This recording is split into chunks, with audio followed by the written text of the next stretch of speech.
Chers Africains, chères Africaines, chers Panafricains, chers amis de l'Alliance des États du Sahel, je vous salue. Soyez salués depuis vos différentes positions. Vous êtes avec Herman le Patriote, votre frère. Alors, chers camarades, de quoi s'agit-il dans cette énième édition spéciale? Je pense que c'est 6e édition spéciale de ce 18 juin 2025. Si vous n'avez pas regardé les autres éditions spéciales, cherchez à les regarder. Vous devez être au courant de ce qui se passe dans ce monde. Alors, chers parents, chers amis, chers frères, dans cette énième édition spéciale avec Herman le Patriote, notre infoanalyse va concerner la déclaration de Miri, elle s'appelle comment? Miri Regev. Mademoiselle ou Madame Miri Regev, ok, que vous voyez ici, je vais vous présenter rapidement. Ok, voilà, ne quittez pas, je vais vous présenter rapidement. La voici ici. Miri Regev. Voilà, la voici. Miri Regev est la ministre des Transports. Elle est la ministre des Transports. Je vous ai montré la vidéo. Je n'ai pas mis la voix pour des droits d'auteur, mais je vous, comme c'est traduit en anglais, et j'ai la traduction ici, je vous dis tout à l'heure exactement ce qu'elle a dit.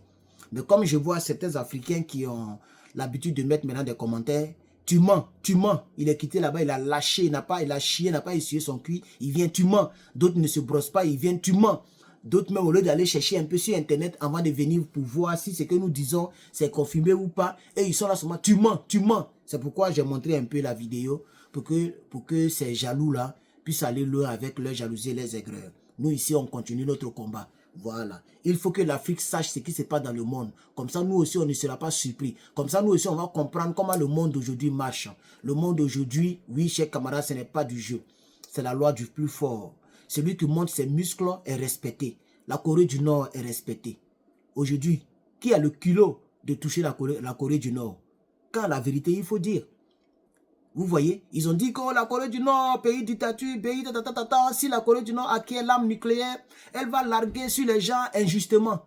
Voilà ça, la Corée du Nord a l'arme nucléaire, le monde existe. Depuis 2003, la Corée du Nord a l'arme nucléaire. Elle a essayé son dernier gros missile, dont j'oublie un peu le nom, en 2022. On est en 2025. Le monde est-il parti? Non. Les gens se battent pour avoir l'arme nucléaire pour leur survie. C'est une affaire de vie et de mort. C'est pourquoi on les laisse tranquilles. C'est tout. C'est pourquoi on les laisse tranquilles. Même si ceux-là, le combat que nous sommes en train de faire, ça, je veux dire, l'information que nous sommes en train d'assister, si demain ils parviennent à avoir l'arme nucléaire, ils vont rien faire du mal à quelqu'un. Ils ne feront pas du mal à quelqu'un.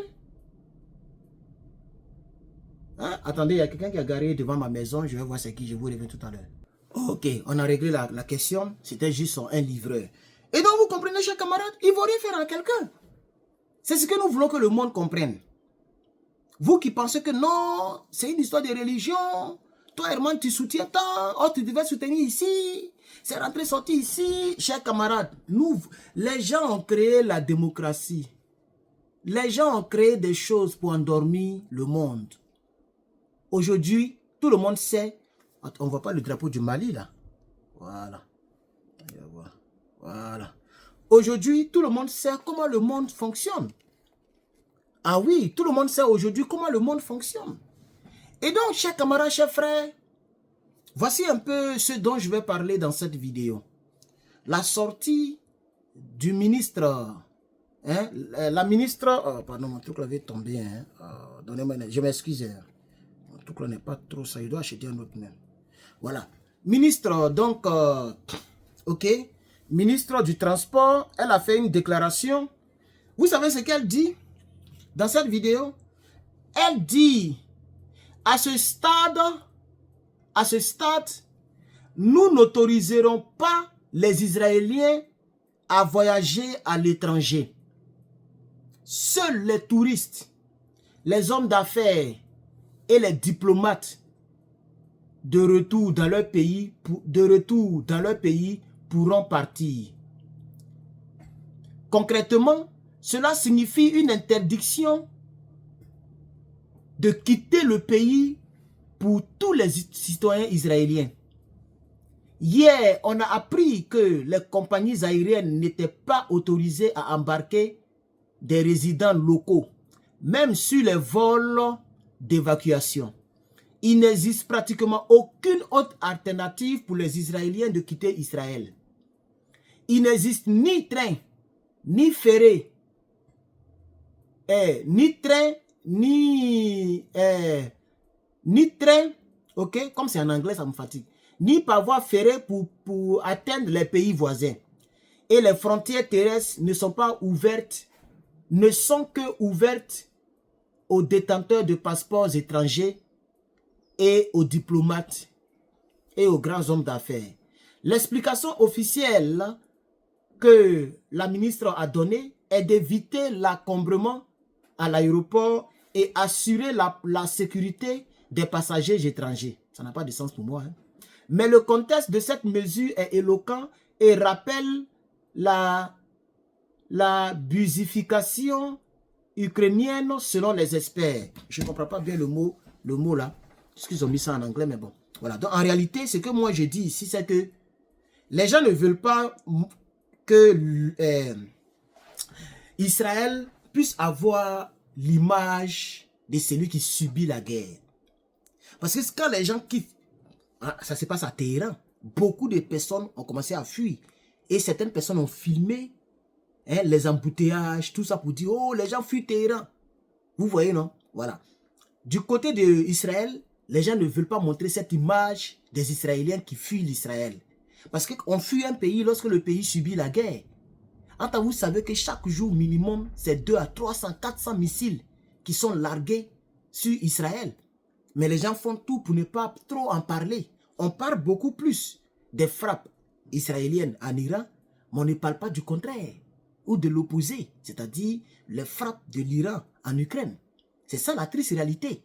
Et donc, les déclarations de Madame la ministre Migi Regev prouvent que Israël aussi subit la guerre. Israël subit des pertes.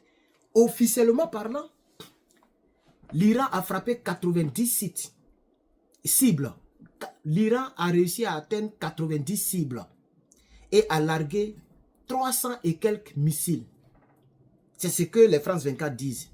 Mais du côté de la télévision iranienne, il est dit que c'est plus de 1000 missiles qui sont déjà largués parce que chaque jour, c'est les 400, 500, 300 missiles que l'Iran lance.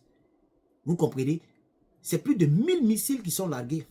Depuis le début de la guerre jusqu'à aujourd'hui, c'est plus de 1000 missiles.